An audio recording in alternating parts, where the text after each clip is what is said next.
Питимат Петирова в свободное от работы время занимается любимым делом – пишет стихи. Свой первый сборник поэтесса выпустила еще в 2009 году. Сейчас девушка работает над второй книгой. Питимат пишет только на чеченском. Любовь к родному языку девушка старается привить и молодежи.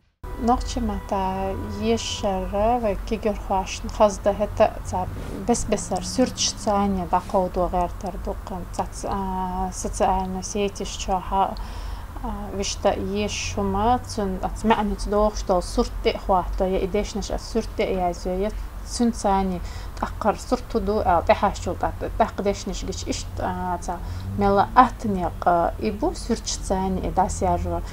Всемирный день писателя сегодня отмечали в Доме печати. В зале собрались известные публицисты, поэты и писатели. Для них подготовили большую концертную программу. Самые теплые поздравления в профессиональный праздник звучали от друзей, коллег и звезд чеченской эстрады.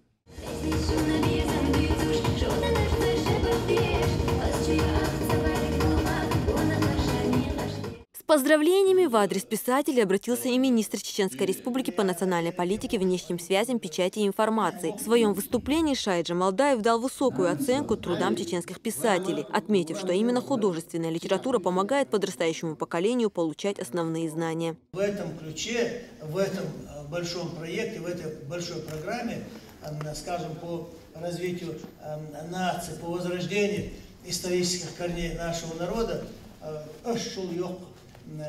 долю лептосу внести. Шух эльман дана надина лилы доштофа. Шугар масалыш далаяберт кил дал духдадол дал этто большум.